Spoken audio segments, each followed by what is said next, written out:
Segunda carta de Paulo aos Coríntios, capítulo 4, versículos 8 e 9, que diz: Em tudo somos atribulados, mas não angustiados, perplexos, mas não desanimados, perseguidos, mas não desamparados, abatidos, mas não destruídos.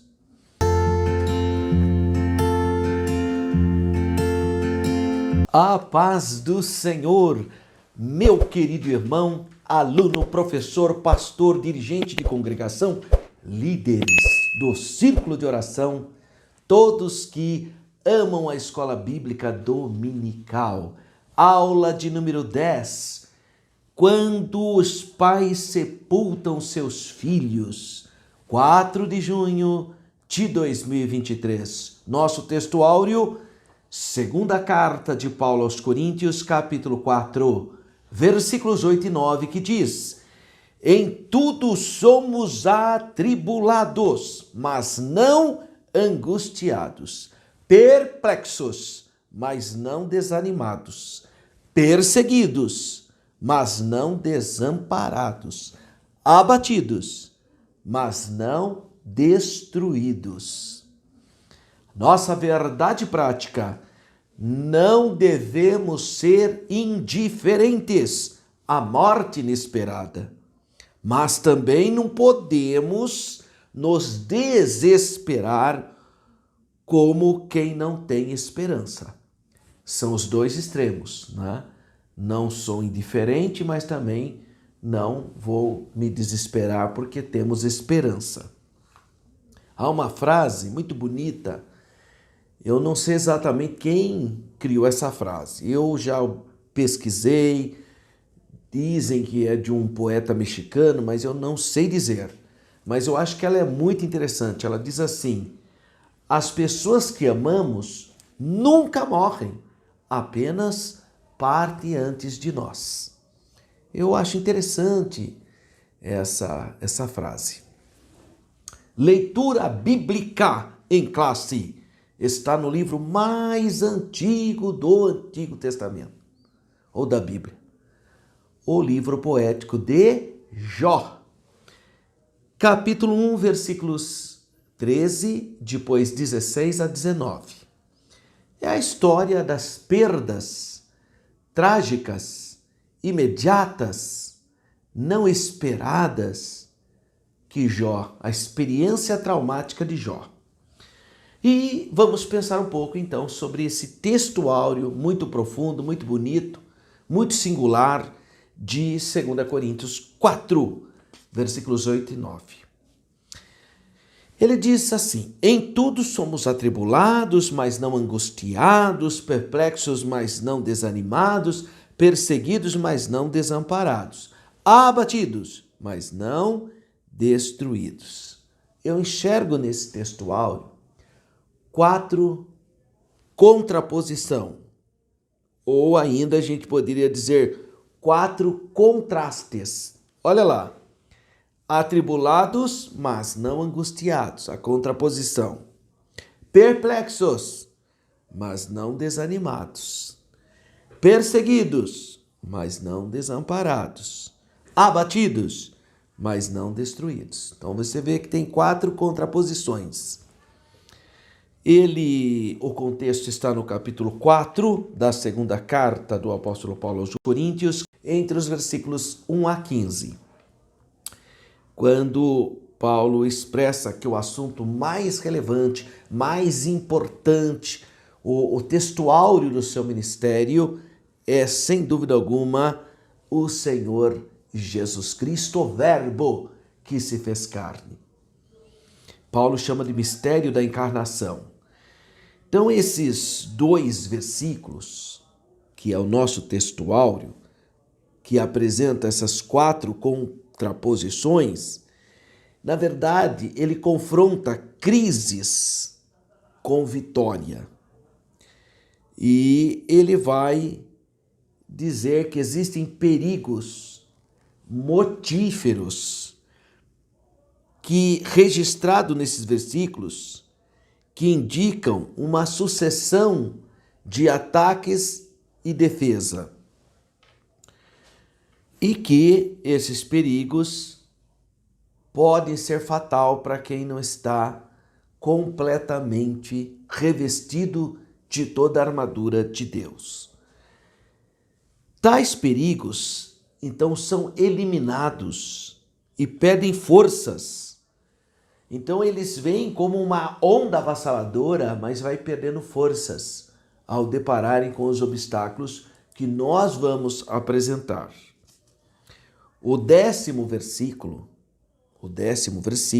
desse capítulo 4, ele diz assim: trazendo sempre por toda parte a mortificação do Senhor Jesus Cristo no nosso corpo, para que a vida de Jesus se manifeste também em nossos corpos. Então, olha que interessante, essa morte, que é a morte de Cristo, é objetiva exatamente que nós tenhamos vida. Não deixa de ser outra contraposição, morte que produz vida. Esse é o grande princípio da vida. A morte gesta vida. Então a morte de Jesus gesta vida. Aí nós lembramos da questão da semente, que para brotar ela tem que morrer, não é? É a mesma percepção. Assim sendo, para encontrarmos a vida, precisamos perdê-la. É o que diz Marcos 8,35. Ao mencionar isso, Paulo queria autenticar o seu ministério, conforme ele faz nos capítulos 10º e 11º da segunda carta aos Coríntios. Só que ele faz com forma bem elaborada, né? Então vamos para a primeira contraposição do nosso apresentado aqui em nosso texto áureo, que é a palavra atribulados, né? Ele usa a expressão em tudo somos atribulados. O que significa isso? Tribulado tem a ideia de pressionado, oprimido, afligido. Essa é a ideia. Porque olha só o que Paulo fala no capítulo 7, versículo 5 da segunda carta aos Coríntios. Ele diz assim: porque mesmo quando chegamos à Macedônia, a nossa carne não teve repouso algum. Antes em tudo fomos atribulados. Olha a palavrinha aqui. Por fora, combates, temores por dentro. Então temos aqui principalmente a pressão da perseguição, mas também a palavra pode se referir-se a um tipo de tribulação que pressiona a gente, que restringe a expressão da alma. Então Paulo como que se sentia apertado, estando apertado. Imagina você num local estreito, apertado, sufocado, onde não tem como escapar. Pressionado para perder espaço, mas ainda lhe restava espaço, né? Então, embora toda a expressão ela é contraposta por alguma coisa que dá margem ao espaço. Então, embora seja uma pressão, mas existe espaço dentro dessa pressão. Então ele usa a primeira contraposição. Atribulados. Aí ele fala não angustiados. Angustiados vem do termo grego confinamento, restrição. É possível que nesse texto a ideia seja esmagamento. Então ele fala assim, afligidos, mas não esmagado. Seria como um peso que cai na gente, mas não esmaga. Então o apóstolo dos gentios, como que se encontrava no local apertado, né, pressionado, mas não sentia o esmagamento pleno, né? Ele estava sendo apertado, mas não totalmente esmagado, né? Seria essa a ideia. Vem do verbo, então, lugar apinhado, ou seja, apertado, em um lugar estreito, onde não havia como escapar. A palavra aqui pode ter a ideia de pressionado. Pressionado para quê? Para que perca espaço. Mas ainda lhe restava um espacinho lá dentro, né? Então por isso que ele fala atribulados, não angustiado. Pressionado, mas não esmagado. Seria mais ou menos isso. Aí a segunda contraposição, perplexos. O que é? Estou perplexo, desorientado, abalado, estupefado, assustado, perplexo. Estou em dúvida. Poderia até usar a expressão perturbador, né? Estou perturbado. Então, perplexo. A vida cristã, existem dúvidas na vida cristã, irmão. Tem gente que fala, irmão, eu acho que eu estou perdendo a fé, estou cheio de dúvidas. Não, mas você é um ser humano. E todo ser humano tem dúvidas. Isso aí não tem nada de anormal isso. Mas quando que surgem essas dúvidas? É devido a certas circunstâncias que chegam a testar a nossa crença, inclusive. Então é normal, entre aspas, claro, né? Não é uma normalidade, mas deve ser entre aspas, de alguma maneira a minha fé às vezes ficar um pouquinho mais fraca, que alguns apelidam de perder a fé, né? Quando isso ocorre? Desastres.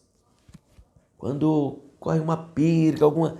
né? Eu visitei, não faz muito tempo, uma mãezinha que o filhinho dela veio a óbito. E quando eu cheguei, eu abracei essa mãe e expressei meus sentimentos. Ela falou aqui no meu ouvido, pastor, por que Deus fez isso? Por que Deus tomou meu menininho? É muito perturbador ouvir isso. Para uma mãe que está passando numa situação dessa, a fé dela é abalada, irmão, porque é um ser humano. Então aí vem a palavra perplexos. Aquela mãe estava perplexa. A experiência humana ensina-nos que em momentos de turbação, perplexidade, surge a dúvida. Contudo, o tempo restaura para nós uma atitude mental normal. Talvez a palavra melhor seria regular. Nossas fraquezas, como seres mortais que somos, é que causam isso. E todos estamos sujeitos a tais momentos de dúvida, o que pode nos aproximar até mesmo de um certo desespero e de depressão. Por não aceitar, a perplexidade não permite que você aceite aquela realidade. Aí vem a palavra de contraposição. Não desanimados, quer dizer, perplexos, mas não desanimados. Algumas vezes somos quase avassalados, mas jamais somos testados ao ponto de não ter força nenhuma. Por isso, ficamos o quê? Perplexos, mas não totalmente perplexos. O jogo de palavras aqui, que a gente está vendo no contraposições, no grego, a gente não consegue reproduzir o que diz as línguas originais, o sentido perfeito, mas dá para a gente ter uma ideia com essas contraposições de palavras. Para nós, a luz pode ser apagada, mas sempre haverá luz suficiente para caminharmos, para andarmos, para não perder a direção. Então, perplexos, mas não desanimados. Vamos para a terceira contraposição. Perseguidos, excluídos, expulsos, caçados. Então, para entender a oposição do mundo com o Evangelho, Paulo sofrerá ameaças mortais na Ásia Menor, em Éfeso, por exemplo, ao ponto de ter ele desesperado da sobrevivência. Você pode ler os trechos como Coríntios 10:10, 11:23, mostra situações drásticas de perseguição. Ora, em Filipos mesmo, ele foi chicoteado, foi colocado na prisão inferior, foi colocado ali naquele tronco, né? Um sofrimento de perseguição terrível. Mas as perseguições, elas sempre foram violentas, né? O apóstolo Paulo, ele foi taxado pelos seus próprios irmãos judeus de blasfemo, né? De herege, e até mesmo pelos cristãos legalistas, né? Até mesmo crente que tinha essa fraqueza, porque Paulo, ele é o apóstolo dos gentios e, sem dúvida alguma, ele fez o enfrentamento, porque a igreja era a maioria judaica no primeiro momento. Então a única diferença é que ela aceitava Jesus como Salvador, mas aqueles costumes judeus que identificam o judaísmo estava presente. Aí quando o evangelho foi para os gentios, tinha irmãos judeus que queriam impor a guarda de sábado, carne de porco, não comer carne de porco, queriam impor aqueles usos e costumes dos judeus. Paulo falou, não senhor, isso aí são dos judeus, agora os gentios não. Os gentios crêem no Senhor Jesus Cristo, será salvo tu e a tua casa. Então Paulo fez o enfrentamento e também por isso ele foi perseguido pelos crentes judaizantes, pelos crentes judeus. Então ele fala aqui a terceira, contraposição, perseguidos. Paulo foi perseguido pelos judeus, pelos irmãos judaizantes, foi perseguido pelo mundo, pelo paganismo, né? Aqui em 2 Timóteo 4,17, Paulo diz, mas o Senhor me assistiu e me revestiu de forças. Com frequência, Paulo foi perseguido no campo de batalha, mas sempre sobreviveu para combater. Paulo tinha convicção da sua chamada. Paulo tinha a chamada de Deus. Eu sempre faço essa comparação. Você vê na igreja, você tem pessoas que são voluntárias, a maioria são voluntárias. Elas não recebem, elas fazem tudo voluntariamente. Só que o voluntário, ele faz quando dá, né? Nós precisamos de voluntário, a gente agradece todos os voluntários, mas ele faz quando dá, né, irmão? Se der tempo, ele faz. O bom na igreja são aqueles que têm chamada, porque as pessoas que têm chamada, elas se desdobram, elas fazem além do que o voluntário faz, porque ele tem chamada de Deus. Né? A contraposição é não desamparados, perseguidos, mas não desamparados. Em outras palavras, não esquecidos, não abandonados, não deixados para trás. Então, perseguido, mas não deixado para trás. Ou seja, não desamparados. Então, isso é lindo, né? Pensar que Cristo não nos deixa ficar para trás. E a última e quarta contraposição é abatidos, mas não destruídos. Abatidos, no sentido de lançar por terra. Derrubados. O apóstolo Paulo perdeu muitas batalhas espirituais, irmão. Porque tem gente que lê a Bíblia e pensa que o apóstolo Paulo só foi vitorioso, só venceu. Não, irmão. Ele teve situações difíceis também. Né? Ele perdeu muitas batalhas. Mas ele sabia que era um perdedor.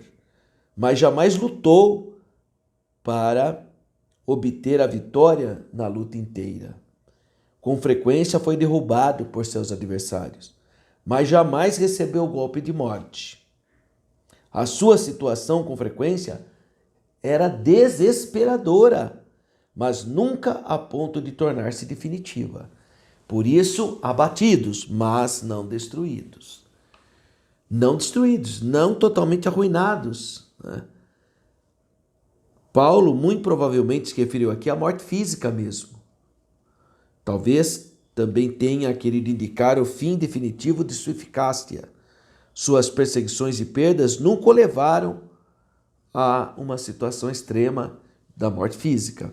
Embora ele tenha sido apedrejado, quase foi morto pelos judeus, né?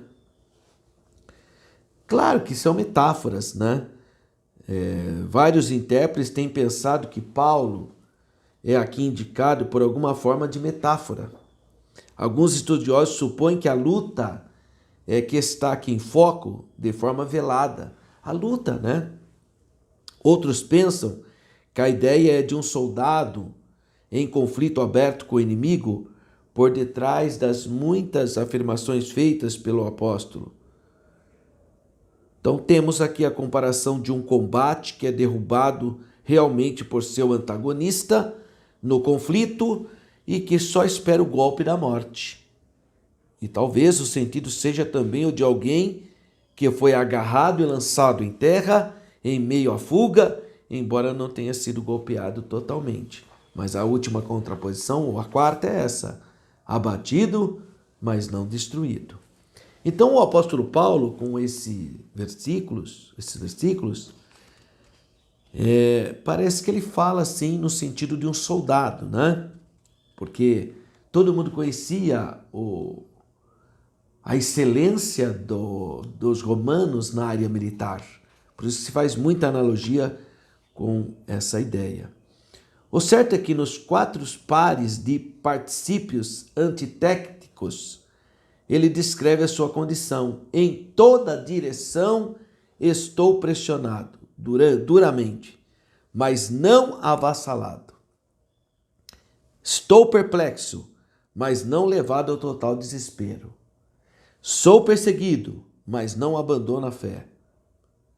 Muitas vezes sou derrubado, como que por uma flecha, mas não destruído. Olha que lindo. Então são 4 contraposições que permeiam o nosso textuário. A introdução da nossa lição. O assunto é sobre o patriarca Jó, que era um homem próspero, íntegro, piedoso, tinha uma família linda, feliz e desfrutava de uma segurança razoável. Sua esposa era uma mulher delicada, dedicada à sua casa, e tudo parecia dentro da mais perfeita normalidade. Até que a tragédia familiar se abateu sobre a casa dele. Nessa lição, então, nós vamos ter a oportunidade de refletirmos a respeito da morte dos filhos de Jó e como a família do patriarca passou por essa tragédia.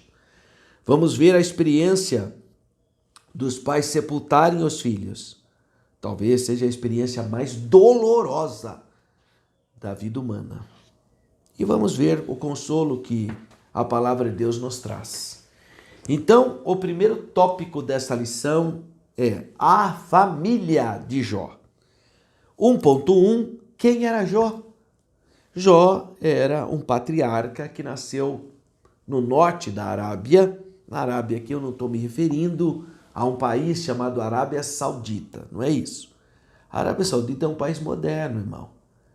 Tá? Ele conseguiu a independência da Inglaterra depois do Acordo Picot de 1917 para frente, com a revolta, né? Mas a família Saudi pôs o nome dela no país. Olha que coisa. O nome era Arábia, a região. Aí a família Saudi fez a revolução, juntamente com os ingleses se libertaram do Império Otomano e posteriormente conseguiram a independência formando o Reino da Arábia Saudita. Mas Saudita é o sobrenome da família Saudi. Então a família colocou o sobrenome dela, olha que situação. Então, nós entendemos que essa terra de Uz possivelmente seja o norte da Arábia, mas isso aqui é meio especulativo, né? Por quê? Que a gente não sabe exatamente onde é esse local. É um local possivelmente no norte da Arábia. Qual é o período desse livro? Esse livro tem quase 3.000 anos de idade. Ele foi escrito por volta de 2800 a.C. Então tem mais, né? Tem quase 5.000 anos. Tá? Naquele tempo, a longevidade humana era maior que a atual. Talvez o que explica Jó viver 140 anos, como diz no livro de Jó 42:16. Mas especificamente ele nasceu depois do dilúvio e tornou-se um homem rico e próspero. Esses elementos se encontram no próprio livro de Jó. Seu caráter santo foi testemunhado pelo próprio Deus, que ele era um homem sincero, reto, justo, temente a Deus e que se desviava do mal. Então, essas características de Jó. 1.2, a esposa de Jó. Tudo o que se sabe a respeito da esposa de Jó é o que está no capítulo 2 do livro de Jó. Não tem nada além disso. Sabe que ela ganhou fama de uma mulher ambiciosa, né? E que viveu um período muito difícil, né? Com a perda dos filhos, dos recursos do marido, e viu o marido numa situação muito angustiante. Ela aconselhou o marido a abandonar tudo e morrer. Ela achou que tinha acabado. Ainda Jó foi vítima de feridas, né, no corpo. E a esposa sofria, né? Mas não abandonou o patriarca, né? Mesmo com essa situação. No seu desespero, a sua fé foi afetada, a ponto de levá-la a declarar que seu marido devia amaldiçoar a Deus e morrer. Está em Jó 2,9. É o desespero de um ser humano, né? Ela teve 10 filhos com Jó. E como não se deixou influenciar pela própria desesperada, pela atitude, pela proposta, né? Pelo conselho desesperado da esposa, Jó suportou tudo até que Deus revirasse aquela condição. 1.3. Os filhos de Ló, aliás, os filhos de Jó. Jó estava atento ao modo de viver de seus filhos. Como nós sabemos disso? Ele orava de madrugada. E ele fala na oração dele, para Deus ter misericórdia, que pode ser que algum dos seus filhos tivesse cometido alguma coisa equivocada, né? Ou pecaminosa. Então, o resuminho desse primeiro capítulo ou desse primeiro tema, Jó era um homem bem-sucedido, era casado e tinha muitos filhos. Em todas as áreas, o patriarca era próspero. 2. Lidando com a morte dentro da família. 2.1. Jó e sua esposa foram surpreendidos pela morte dos filhos. Então, se você ler o versículo 18 e 19 do livro de Jó, você vai ver que ele relata o momento em que a notícia, é o capítulo 2, né, da morte dos seus filhos chega até a casa dele. Quando tudo parecia normal, regular, tranquilo, a morte o surpreendeu. Todos os seus filhos morreram, porque eles estavam comemorando, fazendo uma festa. Então eles estavam juntos. Deus não nos criou para morrer, irmãos. De jeito nenhum. Deus nos criou para que tivéssemos vida. Mas o pecado, né, é a origem da morte. Assim todos ficamos perplexos diante da morte. E principalmente quando envolve alguém próximo de nós. Quando é alguém próximo de nós, a gente fica abalado. Fica abalado. Então não temos domínio sobre a morte. Entretanto, a nossa confiança está em Jesus. E por causa da sua ressurreição, podemos afirmar que a morte não nos reterá na sepultura, mas servirá de meio para adentrar a vida eterna com o nosso Salvador. Então, 2.2. Razões para a tristeza do luto de Jó e de sua mulher. De certo modo, Jó tinha uma família abençoada, né? Nesse contexto, Satanás desafiou a fidelidade dele e atacou frontalmente com a morte dos seus filhos. Qual é a tese de Satanás? A tese de Satanás é o seguinte: Jó só é fiel porque ele é interesseiro. Na cabeça de Satanás, você que está me ouvindo, só é fiel a Deus porque você tem interesse. Se tirar o seu interesse, você perde a fé. Essa é a tese de Satanás. Jó é fiel a Deus porque ele tem interesse, porque ele é rico, tem uma família bonita, tem tudo de bom. Então por isso que ele é fiel a Deus. Tira dele. Tira a família, tira os recursos, vamos ver se ele vai ser fiel. Essa era a tese de Satanás. Razões para a tristeza do luto de Jó e de sua mulher. De certo modo, Jó tinha uma família feliz. Nesse contexto, Satanás então desafiou a fidelidade do patriarca. A Bíblia não fala do sepultamento dos filhos de Jó, mas certamente ele aconteceu. É importante ressaltar que uma perda como essa vai trazer muita tristeza, podendo gestar numa depressão. A tristeza e o choro passaram a fazer parte da família de Jó. Aquela família outrora feliz, festiva, alegre, passou a ter pranto. 2.3. Fidelidade ao Senhor em meio à dor. Então, o capítulo 1 de Jó mostra a reação do patriarca diante da notícia trágica da morte dos seus filhos. Ele rasgou o manto, raspou a cabeça, lançou em terra e adorou a Deus. Jó 1:20. Não é incrível isso? Ele teve um monte de perdas. O que naturalmente as pessoas fazem? Blasfemiam, se revoltam, porque é um momento de crise. Jó não. Jó adorou a Deus. Incrivelmente, ele adorou a Deus. Então, é importante a gente iniciar o processo de aceitação que a dor da perda venha a ocorrer, né? Não adianta negar, não adianta ser negacionista frente a uma realidade traumática. O ideal é fazer um enfrentamento. Por isso o patriarca pode dizer em atitude de adoração. O que ele vai dizer? Jó 1:21. No saí do ventre de minha mãe e no tornarei para lá. Retornarei. O Senhor deu e o Senhor tomou. Bendito seja o nome do Senhor. Veja que expressão de fé. Ainda o texto bíblico diz que Jó em tudo não pecou, nem atribuiu a Deus falta alguma. Então, resuminho do tópico 2.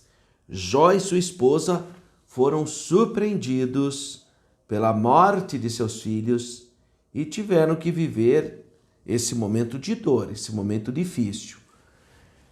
E o tópico 3 da nossa lição, da nossa pré-aula, os cristãos e o luto. 3.1. Nunca culpe a Deus pelas tragédias na sua vida. Não é muito difícil de, nos momentos de perdas inesperadas, de conflitos, de situações atípicas, o ser humano se desesperar e passar a blasfemiar contra Deus. Não é isso que aprendemos com Jó.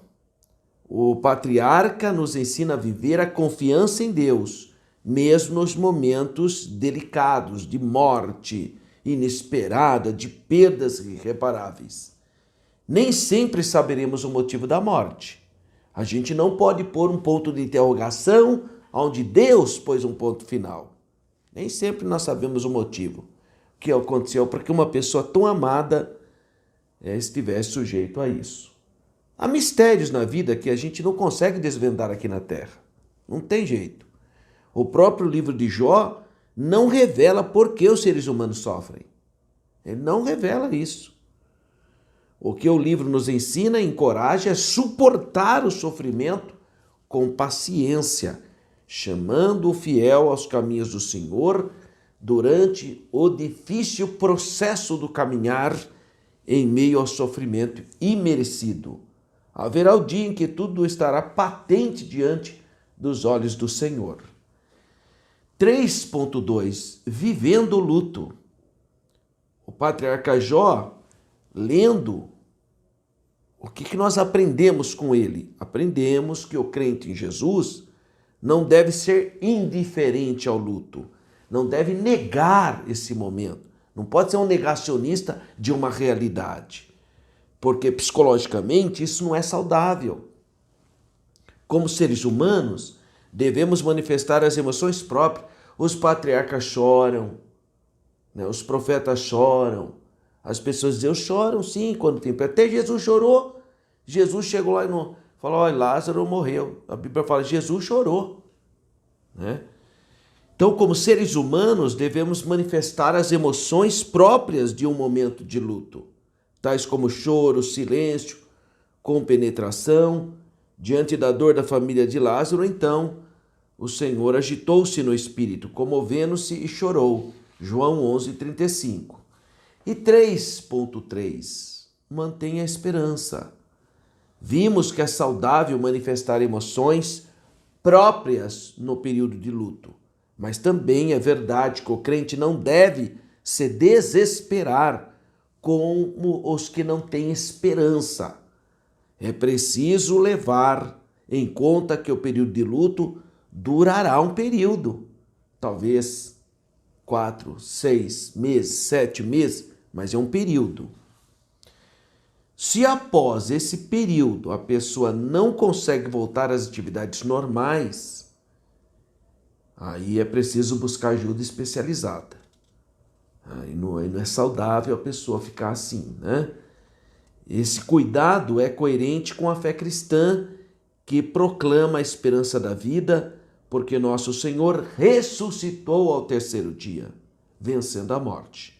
Portanto, a palavra de Deus traz conforto, consolo para a alma enlutada. Um dia, brevemente, estaremos para sempre com o Senhor e com as pessoas queridas.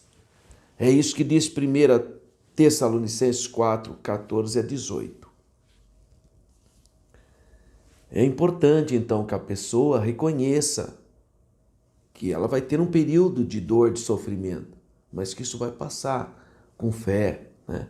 Muitas pessoas, elas começam a se ocupar com outras coisas, exatamente para não ficar sofrendo o tempo todo, né? Então, cada um, Deus vai dar uma estratégia para vencer esse momento. Então, resumindo do tópico 3, no período do luto, o cristão não deve culpar a Deus, mas em Cristo manter a viva esperança. Então, para encerrarmos, considerações finais. Sem dúvida, a morte, o que é morte? Morte vem da palavrinha grega thanatos, significa separação. Separação do quê? Da parte material da imaterial, do corpo, do espírito e da alma. Essa separação, quando o espírito e a alma saem do corpo, isso chama morte, thanatos. Então, sem dúvida, a morte é uma das experiências mais dolorosas para o ser humano. A de um filho, então, tem uma sobrecarga psicológica imensa. A dimensão da dor da perda de um pai e de uma mãe é incalculável. Por isso, é importante que levemos em conta essa declaração do salmista no Salmo 73, versículo 26, que diz: ainda que a minha carne e o meu coração desfalecem, Deus é a fortaleza do meu coração e a minha herança para sempre. Então, no processo do luto, não devemos culpar a Deus, mas manter firme a nossa esperança em Deus. O Senhor Jesus venceu a morte, ressuscitou ao terceiro dia. Essa é uma verdade consoladora e, ao mesmo tempo, esperançosa. Portanto, nesse momento, é tempo de expressar a nossa fé em Deus, em confiar em Deus, em se apegar nas coisas espirituais. Que Deus te abençoe, que você tenha uma aula cheia de vitória e compartilhe esse material. Não fique só para você, não. Envia para os seus amigos, se inscreva, curta, ajuda-nos a divulgar para que o aluno tenha uma ideia do que ele vai aprender na sala de aula, para que o professor tenha domínio do conteúdo. Que Deus continue abençoando a sua vida. Fique na paz do Senhor.